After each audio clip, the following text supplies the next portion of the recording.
I'm going to start with taking the headlights out, take the driver's side tyre off, under trays, and we'll go from there. Headlight has 3 bolts, T30, 10, and another T30 up here, and then the connector, it slides on like that, and this just pulls up. So, all wheel arches out, under trays off. We've got a tensioner up here, which is a 15 on that, 15mm on that, and you get your belt out. After you remove the belt, remove the tensioner which sits in there. I've already removed it. You can see the 2 holes that the bolts went into.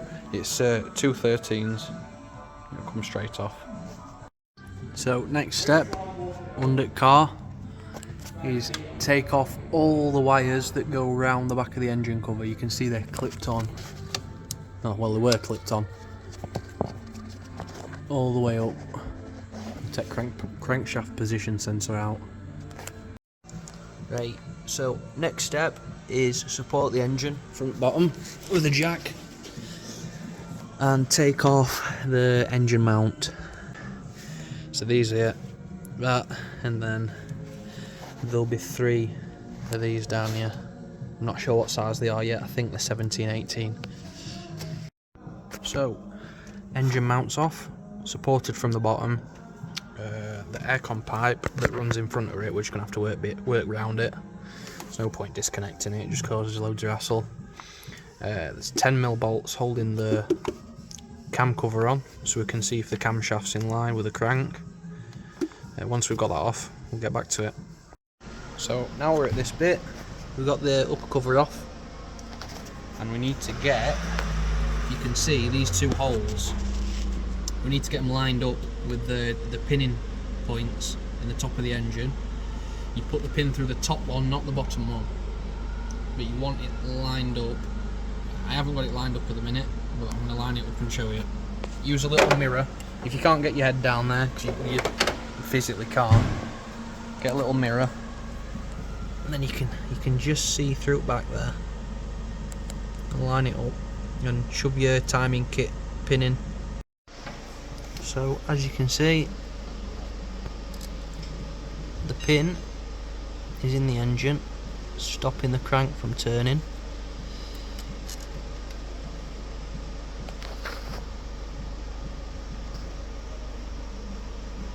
Now we'll do the next step. So on the flywheel there's a pinning mark of where to pin it up. Now if you have a look on here, you get your flywheel to a certain point, you can barely see it, there's a hole there that this slips into.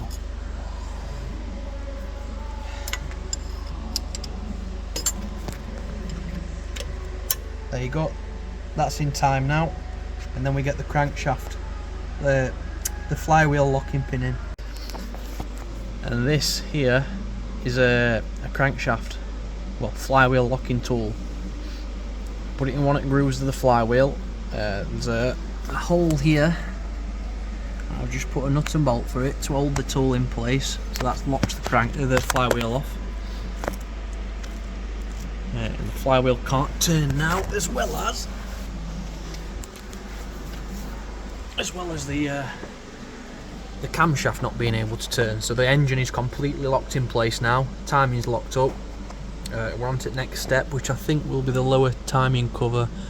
But it'll be the crank pulley, and then the lower timing cover. The pulley off with a bolt, and there's a pickup ring for your crank sensor, which you want to take off as well, and check for any damage, because they do get damaged.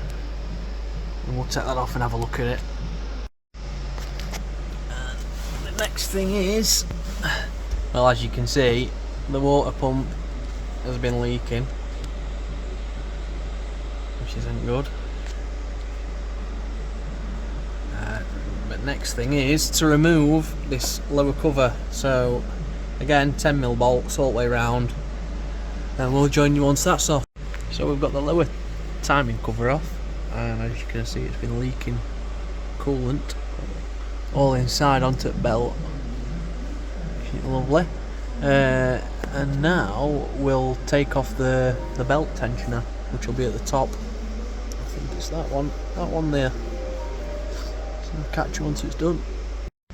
So from above, what we were talking about earlier, the tensioner, it's down here. You can see the Allen key slot in the bottom and the nut on the side.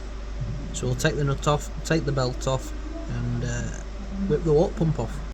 Okay, so we've cleaned all the old gasket off and the new water pump is going back on.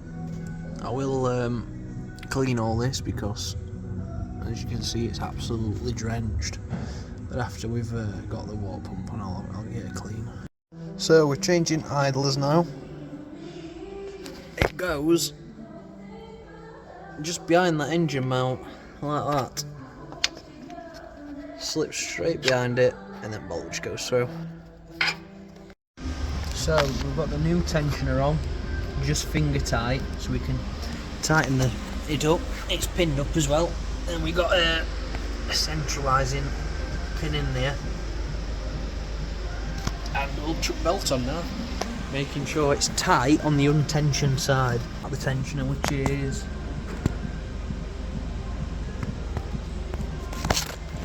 can't really see it, but we'll have to tighten it up with a Allen key anyway. So with the belt on, you might not be able to see it, but you put an Allen key into that tensioner and you want to turn it anti-clockwise until that point it sits in the middle of them, and then you tighten it up to 13 Newton meters. And then we're all good. We just need to take all the timing pins out, rotate it full revolutions, and make sure it's all in time. Right, so all the belts on, tensioner's tensioned up. I've took out all of the pinning kit, so everything from the flywheel is out.